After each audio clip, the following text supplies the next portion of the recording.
पिछला वीडियो में हम लोग समझे थे डिस्पर्सन ऑफ लाइट को। इस वीडियो में हम लोग समझने की कोशिश करते हैं कि आखिर डिस्पर्सन ऑफ लाइट क्यों होता है, यानी कि cause of dispersion of light. तो आप लोग देखिए यहाँ पे सबसे पहले कि डिस्पर्सन ऑफ लाइट में देखे थे कि ये व्हाइट लाइट प्रिज्म से पास होता था और ये डिफरेंट डिफरेंट कलर्स में टूट जाता था।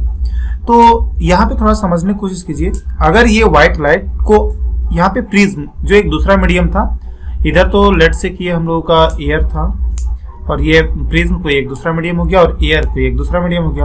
अगर इस लाइट रे को बीच में मीडियम नहीं मिलता तो ये व्हाइट लाइट ना कुछ इस तरीके से निकल जाता, इस तरीके से सीधा निकलता।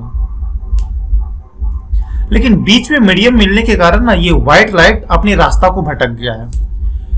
अब यहाँ पे देखेंगे ये जो जितने सारे सातों कलर है, सातों का सातों कलर कुछ ना कुछ एंगल से मुड़ा हुआ है। तो सबसे कम जो मुड़ा हुआ है, सबसे कम मुड़ा हुआ जो आपको नजर आ रहा है वो है रेड लाइट। तो देखो ये रेड लाइट, तो रेड लाइट का डेविएशन जो है वो सबसे कम है। इस रेड लाइट का जो डेविएशन है वो सबसे कम है और सबसे ज्यादा जो लाइट मुड़ा हुआ है वो वायलेट वाली है। तो आप देखेंगे ये जो वायलेट वाले का डेविएशन सबसे ज्यादा है।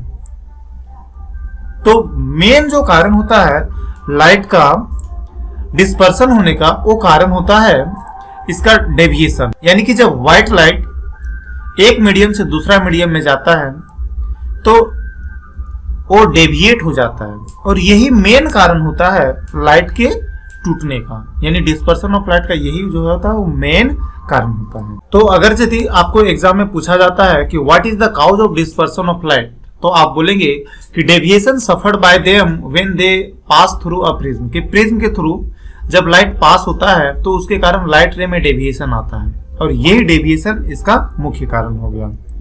थोड़ा सा इसको आप लोग और डिटेल से समझने की कोशिश कीजिए, क्योंकि एग्जाम में ना ऑब्जेक्टिव क्वेश्चंस बनाता है। यहाँ से देखो, कोची नाम करके एक साइंटिस्ट था, उसने एक रिलेशंस बताया था। यहाँ पे जो मैं एन यूज कर रहा हूँ, एन रिफ्रैक्टिव इंडेक्स है। तो आप लोग को बताए थे रिफ्रैक्टिव इंडेक्स के लिए चाहे तो आप एन यूज कर सकते हो और चाहे तो आप म्यू यूज कर सकते हो। तो यहाँ पे पर्टिकुलर ये एन शब्द का यूज किया गया है। तो ये एन जो है रिफ्रैक्टिव इंडेक्स है, ये वेवलेंथ है। कि रिफ्रैक्टिव इंडेक्स और वेवलेंथ में क्या रिश्ता होता है, तो आप यहाँ पे देख पा रहे होंगे a plus B by lambda square plus C by lambda power 4 plus अब डी बाय लेमडा पावर 6 और सो ऑन, इसी तरीके से बढ़ते ही चला जाता। जहां पे बोल रहा है कि एन जो है रिफ्रैक्टिव इंडेक्स है और लेमडा जो है वेवलेंथ है, ए बी सी जो है ये सारे कांस्टेंट्स हैं। अब ये रिश्ता को देखने के बाद आप एक कंक्लूजन निकाल सकते हो। कंक्लूजन क्या निकाल सकते हो कि ये जो वेवलेंथ है और रिफ्रैक्टिव इंडेक्स है, वेवलेंथ और रिफ्रैक्टिव इंडेक्स, ये दोनों के बीच का जो रिश्ता है वो बिल्कुल एक दूसरे का उल्टा है, यानी कि reciprocal. Refractive index is inversely proportional to 1 by lambda का स्क्वायर। यानी कि जिस मीडियम का रिफ्रैक्टिव इंडेक्स ज्यादा रहेगा तो वहां पे लाइट का वेवलेंथ कम रहेगा, और अगर यदि रिफ्रैक्टिव इंडेक्स कम होगा तो उस लाइट का वेवलेंथ जो है वो ज्यादा होगा। तो देखो आप लोग ना इस रिलेशंस को जरूर से याद रख लेना। यहां से आपके एग्जाम में कई एक बार क्वेश्चन पूछा हुआ डायरेक्टली।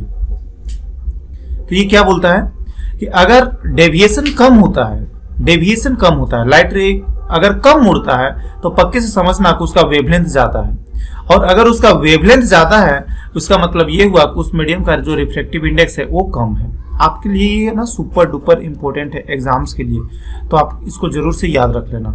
ठीक, एक बार दोबारा से मैं बताना चाहूंगा कि देख लो यहाँ पे ये डेविएशंस और वेवलेंथ में रिश्ता बोला, जिसका डेविएशन कम रहेगा उसका वेवलेंथ ज्यादा रहेगा। तो रेड लाइट का डेविएशन कम था तो उसका वेवलेंथ ज्यादा होगा, और वायलेट का डेविएशन ज्यादा था तो उसका वेवलेंथ जो है वो कम होगा। तो यही बात यहाँ पे लिखा हुआ है इस जगह पे। आप देख पा रहे हो कि रेड लाइट का वेवलेंथ ज्यादा होता है और वायलेट का जो वेवलेंथ कम होता है। आई थिंक आप लोगों को ये वीडियो समझ में आया होगा। Thank you for watching the video.